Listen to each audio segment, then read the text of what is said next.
Hello नमस्कार, आप सभी का मुकेश बैरागी एकेडमी यूट्यूब चैनल में बहुत बहुत स्वागत है। हम हिंदी साहित्य का संक्षिप्त इतिहास की बुक पढ़ रहे थे जो कि कक्षा 11-12 की है। ये बुक हिंदी साहित्य के सभी स्टूडेंट्स के लिए उपयोगी है, भले आप फर्स्ट ग्रेड की या फिर सेकंड ग्रेड की किसी की भी तैयारी कर रहे हो, आपके लिए बहुत ही उपयोगी है हिंदी साहित्य का इतिहास पढ़ने के लिए।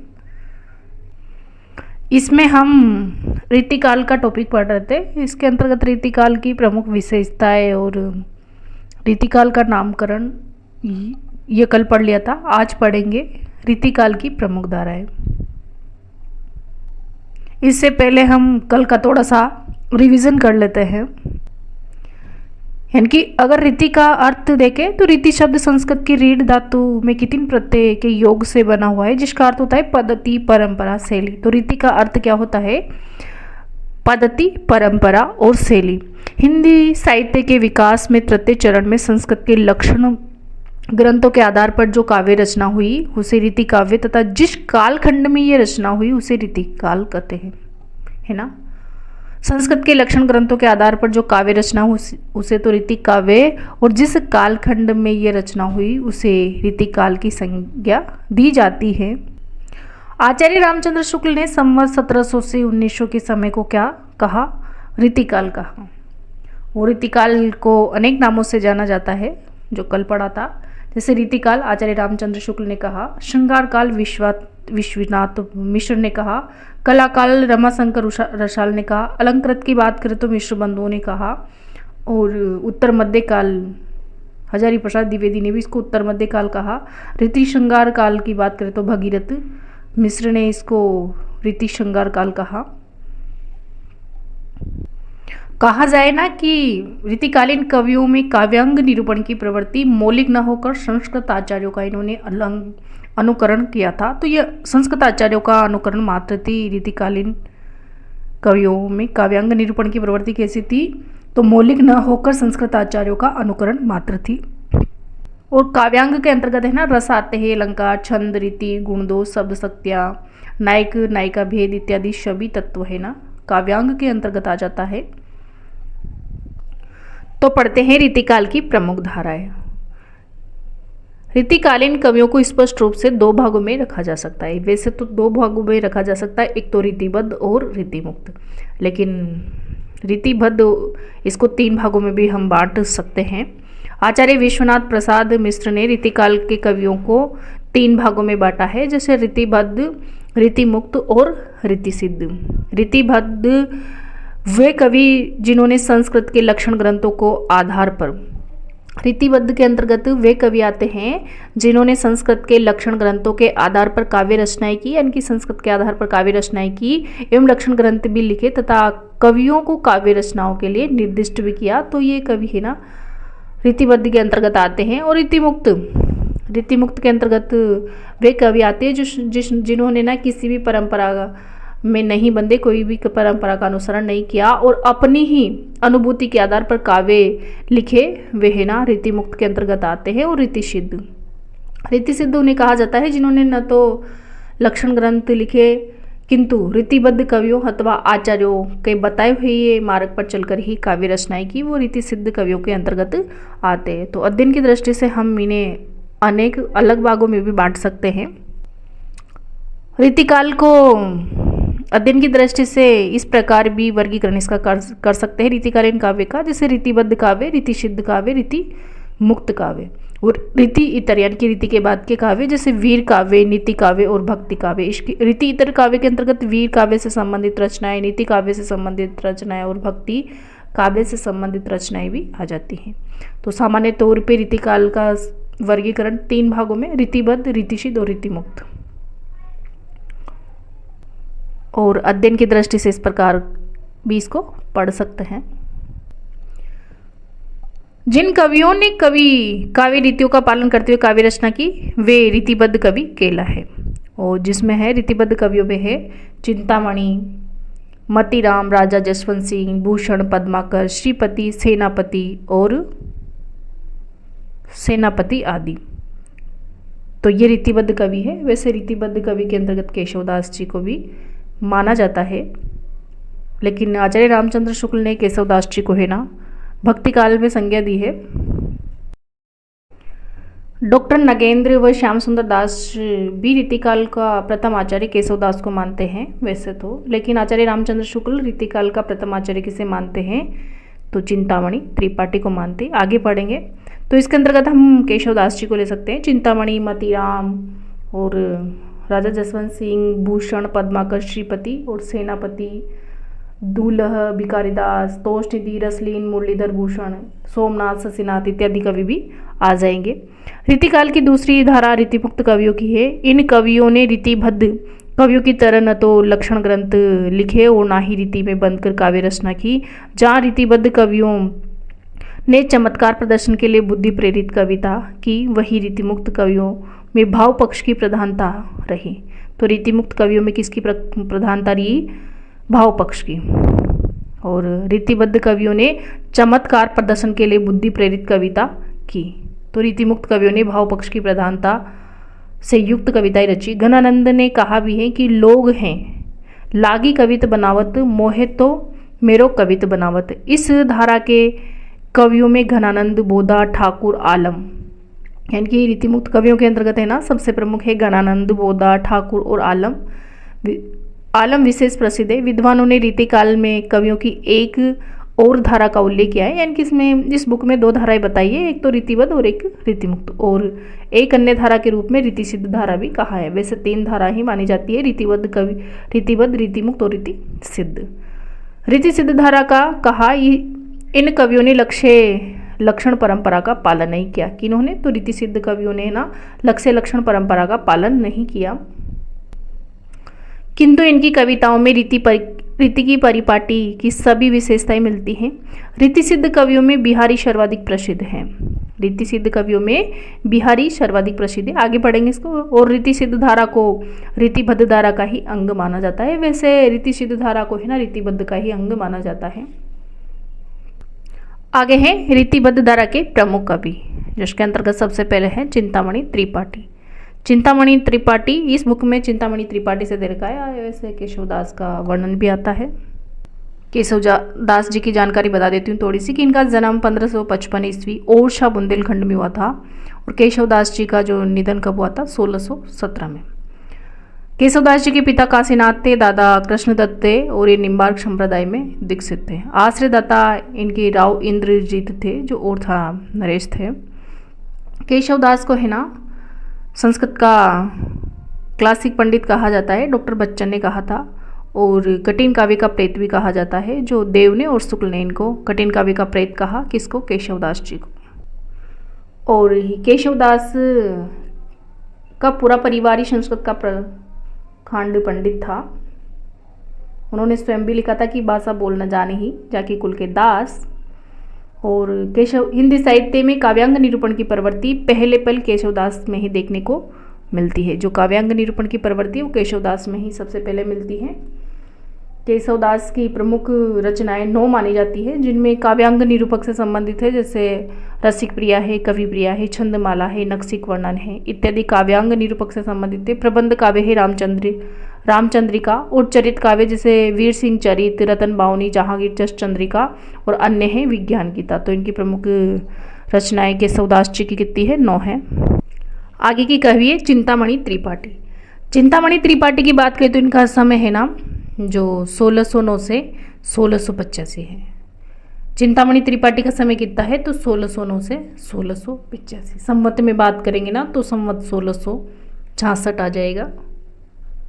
क्यों? क्योंकि 57 प्लस करते ही ईस्वी में 57 प्लस कर दो तो वो संवत आ जाता है, और माइनस करो तो ईस्वी आ जाता है। चिंतामणि का जन्म तिकवामपुर कानपुर जिले के अंतर्गत माना जाता है। तो इनका जन्म कहाँ हुआ? तिकवामपुर कानपुर यानी कि उत्तर प्रदेश के में हुआ था। इनके पिता का नाम क्या था? तो रत्नाकर त्रिपाठी इनके पिता का नाम था। भूषण, मतीराम और जटाशंकर इनके भाई थे। ये टोटल 4 भाई थे, चिंतामणि, मतीराम, भूषण और जटाशंकर। टोटल कितने भाई थे? 4 भाई थे, चिंतामणि, मतीराम, भूषण और जटाशंकर। तो भूषण, मतीराम और जटाशंकर है ना चिंतामणि के भाई माने जाते हैं। इनका जन्म काल संवत 1666 में लगभग माना जाता है। ये आचार्य कवि थे। इनका कविता काल संवत 1700 ईस्वी के आसपास ठहरता है। इन्होंने कवि कुल कल्पतरु जो कि सर्वांग निरूपक से संबंधित रचनाएं इनकी संवत 1707 में लिखा। तो कवि कुल कल्पतरु कब लिखा गया? संवत 1707 में लिखा गया। आचार्य रामचंद्र शुक्ल के अनुसार हिंदी रीति ग्रंथों की अखंड परंपरा चिंतामणि से त्रिपाठी से ही चली। यानी कि आचार्य रामचंद्र शुक्ल है ना, इनको ही सर्वप्रथम रीति काल के कवि मानते हैं। इनके प्रसिद्ध ग्रंथ है काव्य विवेक, कवि कुल कल्पतरु, काव्य प्रकाश, रसमंजरी, छंद विचार, पिंगल और रामायण इत्यादि इनके प्रमुख रचनाएं हैं। तो चिंतामणि की प्रमुख रचनाएं कौन कौन सी है? काव्य विवेक, कवि कुल कल्पतरु, काव्य प्रकाश, रसमंजरी, छंद विचार, पिंगल और रामायण इत्यादि इनकी प्रमुख रचनाएं हैं। चिंतामणि के बारे में आचार्य शुक्ल ने कहा भी है कि हिंदी में रीति ग्रंथ की अखंड परंपरा चिंतामणि त्रिपाठी से चली, अतः रीतिकाल का आरंभ होने से मानना चाहिए। किसने कहा? आचार्य शुक्ल ने। और आचार्य शुक्ल ने कहा है कि हिंदी में लक्षण ग्रंथों की परिपाटी पर रचना करने वाले जो सैकड़ों कवि हुए वे आचार्य की कोटि में नहीं आते, वे वास्तव में कवि ही थे। उनमें आचार्य के गुण नहीं थे, किंतु चिंतामणि इनसे अलग दिखाई देते हैं।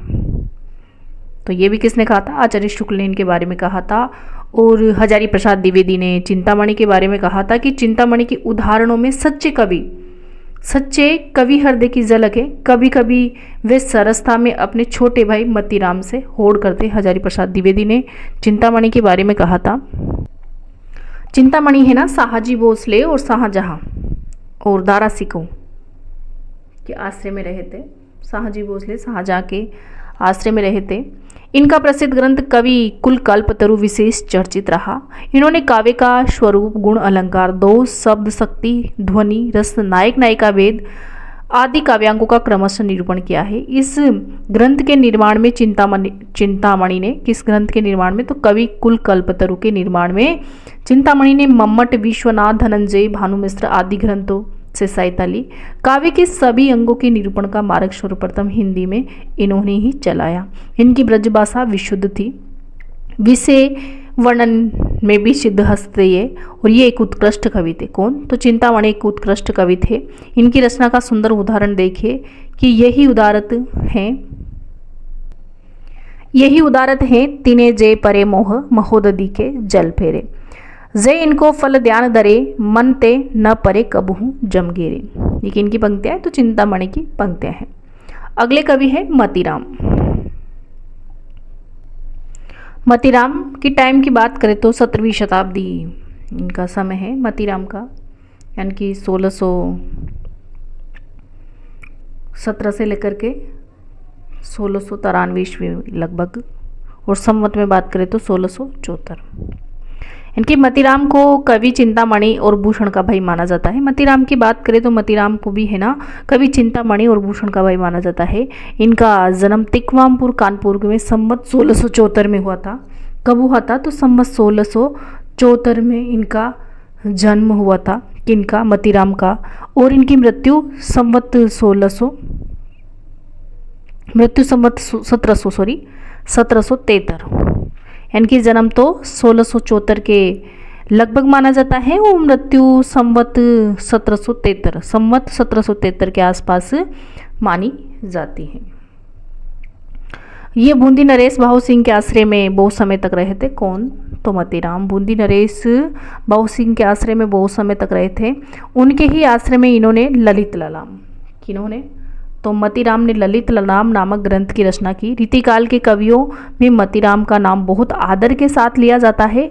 मिश्र बंधुओं ने तो इनको हिंदी के नवरत्नों में स्थान दिया है। इनके प्रसिद्ध ग्रंथ है रसराज, ललित ललाम, अलंकार पंचाशिका, छंदसार, साहित्यसार और लक्षण श्रृंगार। तो मतीराम के ग्रंथ हैं रसराज, ललित ललाम, अलंकार पंचाशिका, छंदसार, साहित्यसार और श्रृंगार सार। तो किनके ग्रंथ हैं? मतीराम के। बिहारी की तरह ही इन्होंने मतीराम सस्सई की रचना की। इनके दोहों की सरसता भी बिहारी के दोहों के समान है। मतीराम की रचनाओं में ना तो शब्दा आडंबर है और ना ही और भाषा की कृत्रिमता। रसराज और ललित ललाम मतीराम के अति प्रसिद्ध ग्रंथ हैं। इन्होंने अपनी कविता में राधा और कृष्ण का अलौकिक प्रेम जग के व्यवहार में किस प्रकार उपयोगी है, ये बड़ी प्रकार से स्पष्ट किया।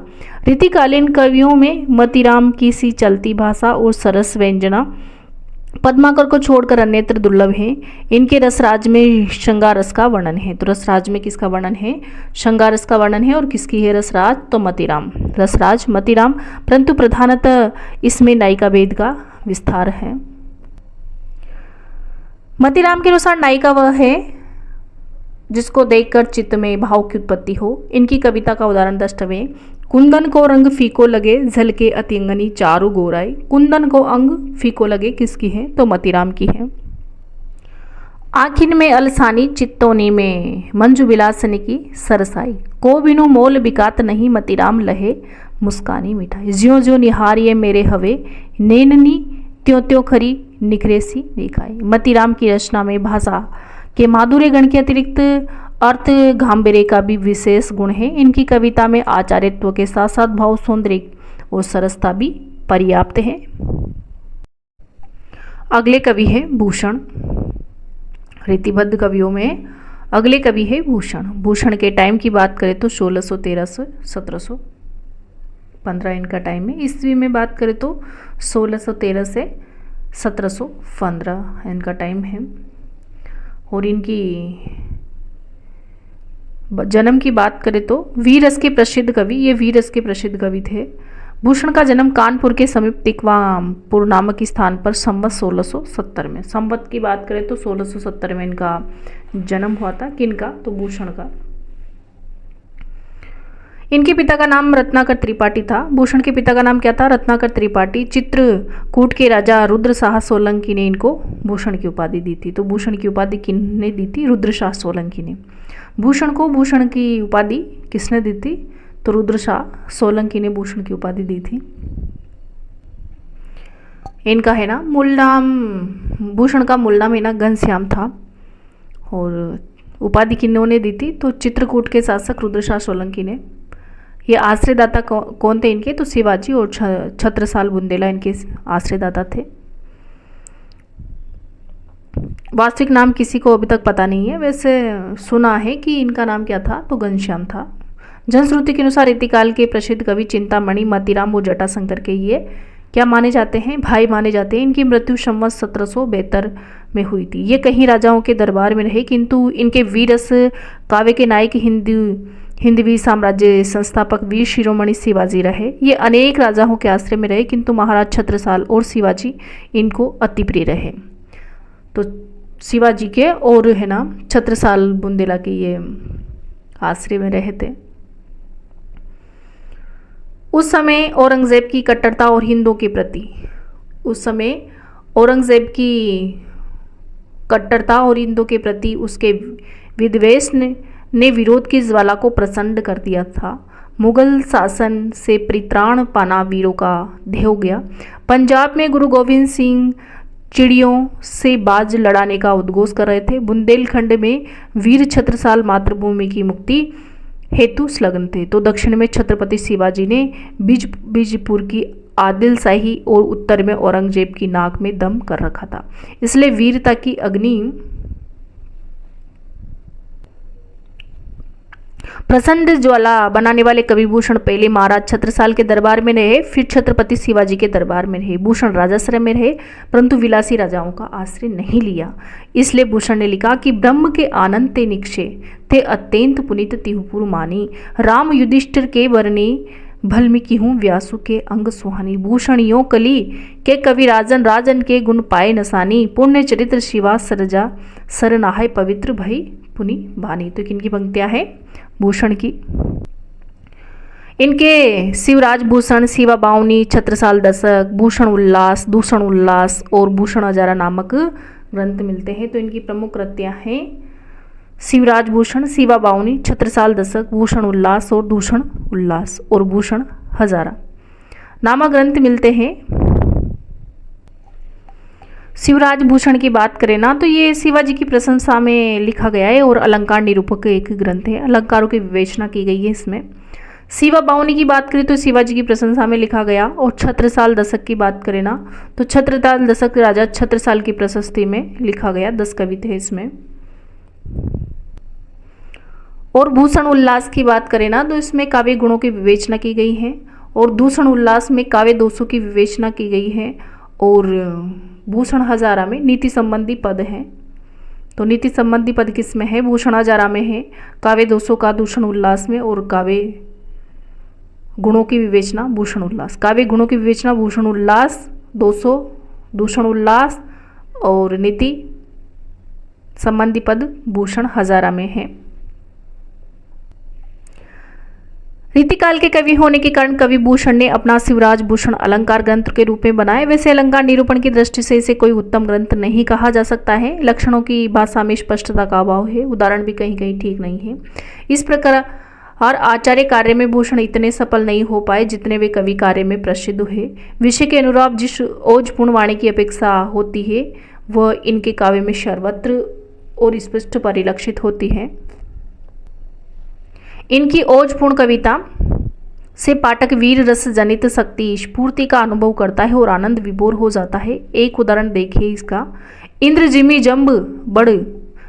जिमी जम पर भाड़ो सुहंब, रावण सदम्ब पर रघुकुल राज है, पौन वारी वाह पर शंभु रतिनाह पर, ज्यों शस्त्र बाहु पर राम द्विज राज है, दावा द्रुमदंड पर चिता मृगझुंड पर, भूषण वितुंड पर जैसे मृगराज है, तेज तम अंश पर कान जिमी कंस पर, त्यों मलेच्छ वंश पर शेर शिव राज है।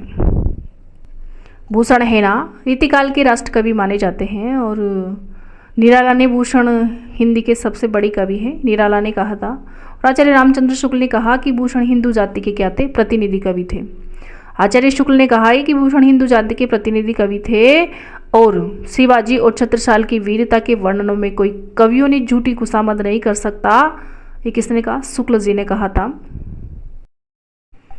अगले कवि है महाराजा जसवंत सिंह। महाराजा जसवंत सिंह की बात करें तो इनका टाइम है 1626 से 1678। महाराजा जसवंत सिंह का टाइम कितना है? तो 1626 से 1678। जसवंत सिंह मारवाड़ के प्रसिद्ध प्रतापी राजा थे। इनका जन्म संवत 1683 में हुआ था। इनके पिता का नाम महाराजा गज सिंह था। यानी कि महाराजा जसवंत सिंह के पिता का नाम क्या था? गज सिंह था। इनके बड़े भाई अमर सिंह बड़े उग्र स्वभाव के थे। इस कारण इनके पिता महाराजा गज सिंह ने इन्हें राजगद्दी से वंचित कर दिया। जसवंत सिंह को राज्य गद्दी प्राप्त हुई। इनका राज्य एक प्रकार से दिल्ली के दरबार के अधीन था। ये बड़े वीर थे। शाहजहां के समय इन्होंने कई युद्धों में भाग लिया और विजय प्राप्त की। औरंगजेब इनसे सदैव भयभीत रहता था। किनसे? तो जसवंत सिंह से। इसलिए इनको सदैव दिल्ली से दूर रखता था। अफगानों को काबू में रखने के लिए इनको काबुल भेजा गया और अंत में वहीं संवत 1735 में इनका निधन हो गया। तो संवत 1735 में तो निधन हो गया और 1683 में इनका संवत 1683 में इनका जन्म हुआ था। ये साहित्य मर्मज्ञ, गुणी, उदार एवं तेजस्वी शासक थे। तो ये साहित्य मर्मज्ञ थे, गुणी थे, उदार और तेजस्वी शासक थे। स्वयं कवि थे और कवियों के आश्रयदाता भी थे। ये भी हिंदी साहित्य के प्रधान आचार्य माने जाते हैं। इनके कुछ ग्रंथ तत्व ज्ञान संबंधी इनकी रचनाएं हैं। यानी कि महाराजा जसवंत सिंह की रचनाएं अपरोक्ष सिद्धांत, अनुभव प्रकाश, आनंद विलास, अपरोक्ष सिद्धांत, अनुभव प्रकाश, आनंद विलास, सिद्धांत बोध और सिद्धांत सार और प्रबोध चंद्रोदय नाटक। ये हिंदी साहित्य के क्षेत्र में आचार्य के रूप में अधिक प्रसिद्ध हैं कवि के बजाय। तो जसवंत सिंह की बात करें ना तो आचार्य के रूप में अधिक प्रसिद्ध है ये। और इनके ग्रंथ है अपरोक्ष सिद्धांत, अनुभव प्रकाश, आनंद विलास, सिद्धांत बोध, सिद्धांत सार और प्रबोध चंद्रोदय नाटक। महाराजा जसवंत सिंह का भाषाभूषण ग्रंथ एक श्रेष्ठ रचना है। इस ग्रंथ पर चंद्रालोक का प्रभाव स्पष्ट रूप से परिलक्षित होता है। भाषाभूषण में एक ही दोहे में लक्षण और उदाहरण दोनों रखे गए हैं, जो हिंदी विद्यार्थियों में अलंकार ज्ञान के लिए वैसे ही प्रसिद्ध हुआ जैसे संस्कृत विद्यार्थियों में चंद्रालोक।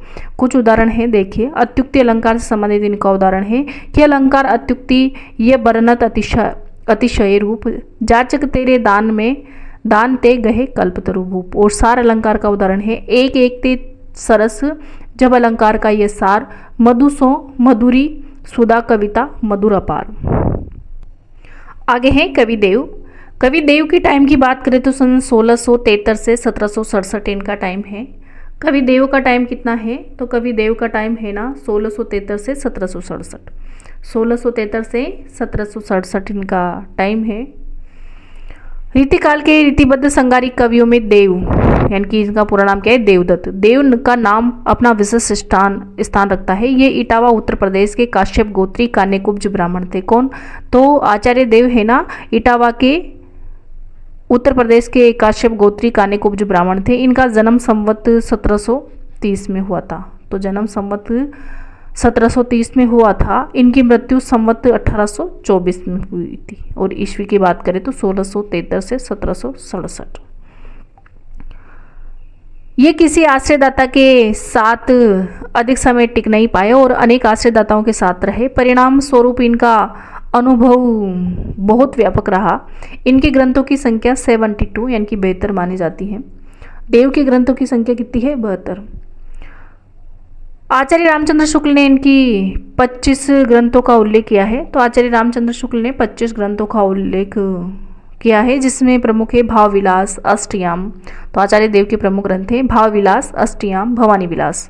भाव विलास, अष्टयाम, भवानी विलास, प्रेम तरंग, मुगल विलास और प्रेम चंद्रिका, रसानंद लहरी और रत्ना राग रत्नाकर आदि इनके प्रमुख ग्रंथ हैं। इनकी आचार्य देव की प्रमुख रचनाएं हैं भाव विलास, भवानी विलास, रस विलास, जाति विलास और कुशल विलास। देव शतक, देव चरित और देव माया प्रपंच भी इनकी रचना है। अष्टयाम भी इनकी रचना है। राग रत्नाकर भी है। तत्वदर्शनी 25 भी है।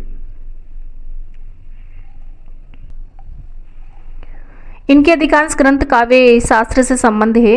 ये जितने ग्रंथ हैं पूर्ण स्वतंत्र नहीं है। बहुत सारे पद जो एक ग्रंथ में पाए जाते हैं वे दूसरे ग्रंथों में भी देखे जा सकते हैं। प्रेम चंद्रिका में प्रेम का सामान्य रूप से वर्णन किया है, उसके भेदोपभेदों का वर्णन किया है। राग रत्नाकर में राग रागनियों से संबंधित है। देव हमारे सामने आचार्य और कवि दोनों के रूप में आते हैं। देव की बात करें ना तो देव हमारे सामने आचार्य और कवि के दोनों के रूप में आते हैं। इन्होंने रस अलंकार, शब्द शक्ति और काव्यांग का पर्याप्त वर्णन किया है। इनका सा अर्थ सौष्ठव और नवोन्मेष विरले ही कवियों में मिलता है। शब्द शक्तियों के बारे में देव का कथन है। ये देव का कथन है कि अभिदा उत्तम काव्य है। अभिदा उत्तम काव्य है, मध्य लक्षणालीन, अदम व्यंजना रस निरस उल्टो कहत नवीन। तो एक इनकी पंक्तियां हैं, आचार्य देव की पंक्तियां हैं। देव का भाषा पर विशेष अधिकार था। देव की भाषा तो मतिराम से भी श्रेष्ठ मानी जाती है। इनकी भाषा में अनुप्रासों की अच्छी छटा दिखाई देती है। जहाँ इनकी भाषा सुव्यवस्थित और स्वच्छ है, वहीं इनकी कविता भी अत्यंत सरस है।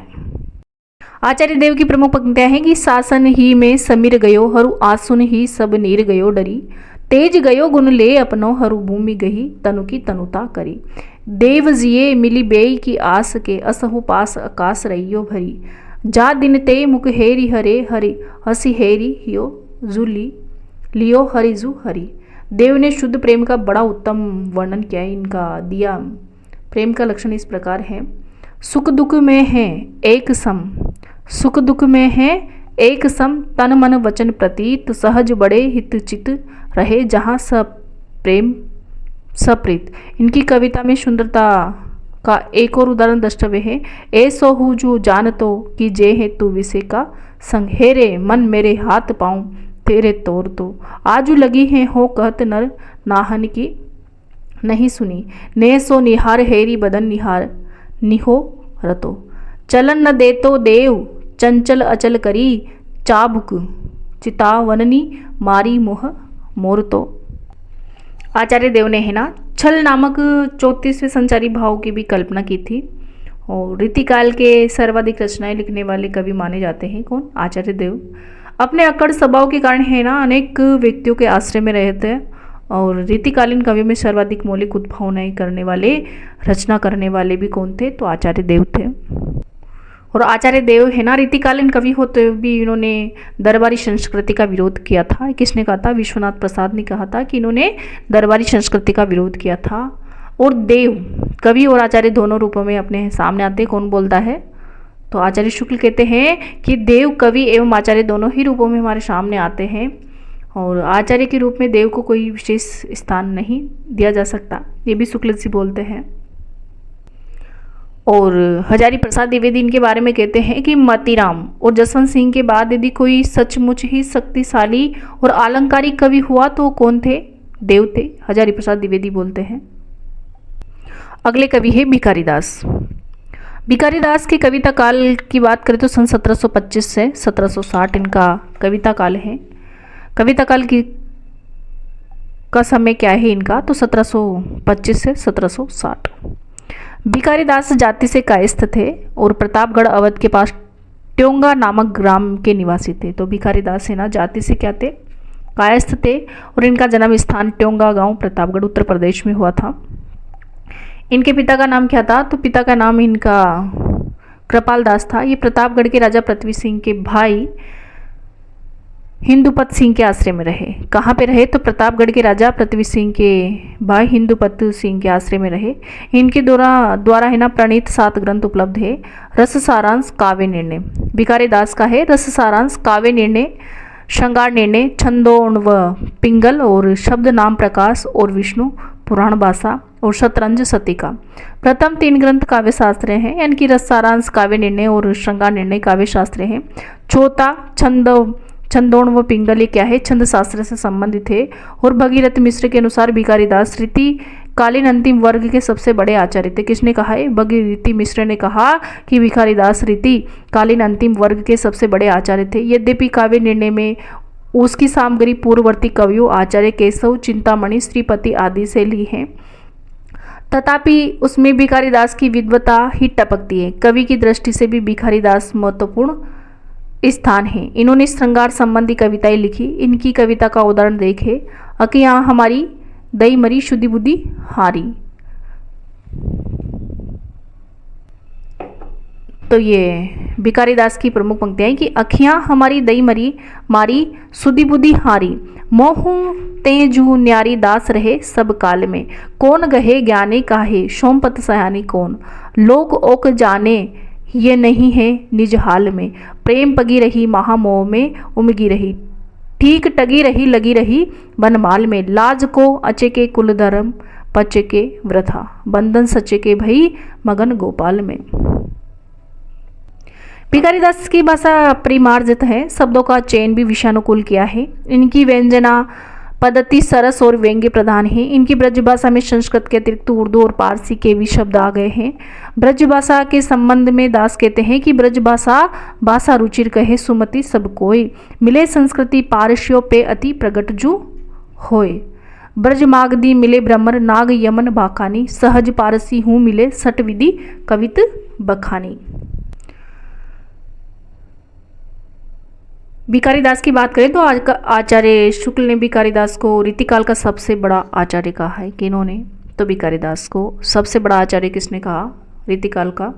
तो आचार्य शुक्ल ने कहा है। और हजारी प्रसाद द्विवेदी ने भी इन्हें अच्छा आचार्य बताया है भिखारी दास जी को। शुक्ल जी इनके बारे में कहते हैं कि भिखारी दास आचार्य से अधिक क्या है? कवि है। और भिखारी दास में देव की अपेक्षा अधिक रस विवेक था, किंतु इनकी रचना पक्ष संयत और भाव पक्ष में रंजनकारिणी है। ये किसने कहा? शुक्ल जी ने कहा था इनके बारे में। अगले कवि है पद्माकर भट्ट। पद्माकर भट्ट के टाइम की बात करें तो 1753 से 1833 इनका टाइम है। 53 से 1833, 1753 से 1833 पद्माकर भट्ट का समय है। पद्माकर का जन्म बादा में संवत 1830 में हुआ था। तो पद्माकर का जन्म कब हुआ था? बादा में 1810 में हुआ था। तो पद्माकर भट्ट का जन्म बादा में संवत 1810 में हुआ था। इनके पिता का नाम श्री मोहनलाल था। ये तेलंग ब्राह्मण थे। पद्माकर को रीतिकाल के उत्तरार्ध का अंतिम और सर्वश्रेष्ठ कवि माना जाता है। यानी कि पद्माकर को रीतिकाल के उत्तरार्ध का अंतिम और सर्वश्रेष्ठ कवि पद्माकर को माना जाता है। इनको बिहारी की तुलना का कवि माना जाता है। किनको? अगर क्वेश्चन आ जाए कि बिहारी की तुलना का कवि, तो पद्माकर भट्ट। ये अनेक राजाओं के दरबारों की शोभा बढ़ाते रहे। कहीं राज दरबारों में इनका बड़ा मान था। कि अनूपगिरी हिम्मत बहादुर जो बांदा के नवाब के बड़े अधिकारी थे, अधिकारी थे यहाँ रहे। और हिम्मत बहादुर वीरुदावली ग्रंथ इनका है। ये जयपुर के महाराज जगत सिंह के यहाँ भी रहे। और अपना प्रसिद्ध ग्रंथ इन्होंने जगत विनोद लिखा। जगत विनोद के अतिरिक्त इनके ग्रंथ है पद्माभरण, जय सिंह विरुदावली, हितोपदेश, राम रसायन, प्रबोध पचासा और गंगा लहरी। संवत 1890 में कानपुर में गंगा तट पर इनका देवलोक गमन हुआ था। शुक्ल जी के अनुसार लाक्षणिक शब्दों के प्रयोग द्वारा ये कहीं कहीं मन की अव्यक्त भावना को ऐसा मूर्तिमान कर देते हैं कि सुनने वाले का हृदय आप ही आप हामी भरता है। लाक्षणिकता इनकी बड़ी विशेषता है। किनकी? पद्माकर की। किसने कहा? शुक्ल जी ने कहा। शुक्ल जी ने पद्माकर के बारे में कहा कि लाक्षणिक शब्दों के प्रयोग द्वारा ये कहीं कहीं मन की अव्यक्त भावना को ऐसा मूर्तिमान कर देते हैं कि सुनने वाले का हृदय आप ही आप हामी भरता है। लाक्षणिकता इनकी बड़ी विशेषता है। यद्यपि इन्होंने वीर रस की कविता भी लिखी, तथापि श्रृंगार रस की कविता भी इनकी विशेष प्रसिद्धि का कारण है। इनकी पंक्तियां हैं, फागु की भीर अबिरीन में गही, गोविंद ले गही भीतर गोरी, बाई करी मन की पद्माकर, ऊपर नाई अबीर की जोरी, छिनी पीतंबर कमर ते सुविधा दही मीड़ी कपोलन रोरी, नैन नचाए कहीं मुस्काए, लला फिर आइयो खेलन होरी। पद्माकर का जगत विनोद कवित्व के गुणों से ओतप्रोत ग्रंथ है। इनकी प्रसिद्धि का आधार भी यही ग्रंथ है। इस ग्रंथ में श्रृंगार रस का बड़ा विचित्र वर्णन किया गया है। श्रृंगार के संयोग और वियोग दोनों पक्षों का सरस वर्णन है। एक उत्कृष्ट कवि थे, शब्द चयन के कुशल शिल्पी थे। इनकी कविता में अनुप्रास की छटा भी दर्शनीय है। आई संग आलिन की ननद पटाई निटी, सोहत सोहाई सीसी इडरी सुपुट की। ये किनकी पंक्तियां हैं? तो ये पद्माकर की पंक्तियां हैं। तो इनकी रचनाएं के बारे में एक बार दोबारा रिवीजन कर लेते हैं। हिम्मत बहादुर वीरुदावली जो इनकी रचना है, अनुपगिरी या हिम्मत बहादुर की प्रशंसा में रचित वीर रस से फड़कती हुई रचना थी हिम्मत बहादुर वीरुदावली। अगली है पद्माभरण जो अलंकार ग्रंथ था इनका। जगत विनोद जयपुर नरेश जगत सिंह के आश्रय में रचित था। और प्रबोध पचासा, गंगा लहरी गंगा की स्तुति में है। राम रसायन जो वाल्मीकि रामायण के आधार पर थी, दोहा चौपाई शैली में। और प्रताप शाही वीरुदावली भी इनकी रचना है। कली पचीसी भी है और हितोपदेश का अनुवाद भी है। तो ये था पद्माकर के बारे में। और पद्माकर लक्षण ग्रंथ लिखने वाले अंतिम प्रसिद्ध कवि हैं। किसने कहा था? शुक्ल जी ने कहा था। और आज डॉक्टर बच्चन सिंह ने भी इनके बारे में कहा था कि आचार्यत्व के साथ श्रेष्ठ कवि के रूप में पद्माकर की ख्याति रीतिकालीन कवियों में अलग ही दिखाई देती है। किसने कहा था? तो डॉक्टर बच्चन सिंह ने कहा था। अगले कवि गंग। प्रमुख रीतिबद्ध कवियों में अगले कवि है कवि गंग। इनका टाइम है 1538 से 1617।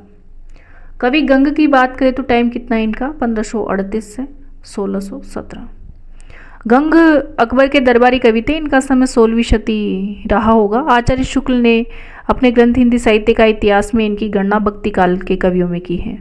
यानी कि कवि गंग की गणना है ना आचार्य शुक्ल ने भक्ति काल में की है, परंतु इनकी रचना पद्धति रीतिकाल की सिद्ध थी, इसलिए ये रीतिकाल के कवि ही ठहरते हैं। अकबर के दरबारी कवि रहीम इनके परम मित्र थे। इनका कोई ग्रंथ तो नहीं मिलता, परंतु समकालीन और परवर्ती कवियों में इनका नाम बड़े सम्मान से के साथ लिया जाता है। कहा भी गया है कि तुलसी गंग दुहो बहे सुकवि इनके सरदार। ये सरल हृदय कवि थे। वीर रस और श्रृंगार के बहुत मनभावन कवि इन्होंने कहे हैं। कहीं कहीं बहुत अतिशयोक्तिपूर्ण वीरताप का वर्णन भी इनकी कविताओं में मिलता है। उदाहरण के स्वरूप बेटी थी सकिन संग पिए को गवन शून्यो, सुख के समूह में वियोग अगी बरकी, गंग कहे त्रिविध सुगंध ले पवन बहियो, लगत ही ताके तन भई बिता रही झरकी। तो एक इनकी पंक्तियां हैं कवि गंग की। आगे वीर रस की कविता का एक पद द्रष्टव्य है। जुगत कृपान मैदान ज्यों उदोत बानो, एक अंते एक मानो सुषमा जरद की, कहे कवि गंग तेरे बल की बयारी लगे, फूटी गज गटा घन गटा ज्यों सरद की। ऐसी किंवदंती है कि अकबर के दरबारी कवि होते हुए भी कवि बादशाह की प्रशंसा नहीं करते थे। इनसे ईर्ष्या रखने वाले दरबारियों ने एक बार एक ऐसी काव्य पंक्ति समस्या पूर्ति रखी जिस अंत में आता था, हास करे शब अकबर की। भरे दरबार में कवि गंग को इस समस्या पूर्ति पर कवित्व बनाने को कहा। गंग ने कवित्व बनाया। अनेक गुनिया दुनिया को ठगे, अनेक गुनिया दुनिया को ठगे, सिर बांधत पोट अटबर की। चपलूसी सुहाती करे जिन्हें लाज नहीं, कुलंड भर की। गंग के एक आधार प्रभु हो तो बात न मानत जब्बर की। जिनको हरि की कछु आस नहीं, सो करी मिली आस अकबर की। तो किनकी पंक्तियाँ? गंग की पंक्तियाँ हैं। अकबर के बाद जहांगीर के आश्रय में भी कवि गंग रहे और उन दिनों शासन नूरजहां के हाथों में था। नूरजहां इनसे नाराज हो गई और इनको हाथी से मरवाने का आदेश दे दिया। इस अवसर पर भी कवि गंग ने दोहा पढ़ा कि कबू न बंडुआ रन चढ़े, कबू न बाजी बम, सकल सबाही प्रणाम करी, विदा होत कवि गंग। कवि गंग ने झुकना स्वीकार नहीं किया और मरना स्वीकार किया। जब कवि को मैदान में हाथी से मरवाया जाना था तब उससे पूछा, कवि कैसा लग रहा है? तो कवि ने उत्तर दिया, सब देवन की दरबार जुरी हो, तब पिंगल छंद बनाए के गायो। जब काहू ते अर्थ कहियो न गइयो, तब नारद एक प्रसंग चलायो। मृतलोक में है नर एक गुनी, कवि गंग का को नाम सभा में बतायो। सुनी चाह वही परमेश्वर को, तब गंग को लेन गणेश पटायो। कवि ने प्राण लेने को तत्पर हाथी को परमात्मा द्वारा भेजे गए गणेश से उपमित कर अपने स्वाभिमानी होने और मृत्यु से भी निडर होने का परिचय दिया। तो ये था आज का टॉपिक रीतिबद्ध कवियों के बारे में। रीतिबद्ध अनेक कवि भी जैसे रसलीन और ग्वाल, सोमनाथ, दुलह, तोषनिधि इत्यादि, सुखदेव मिश्र इत्यादि भी रीतिकालीन कवि हैं, लेकिन इनके बारे में इसमें नहीं है।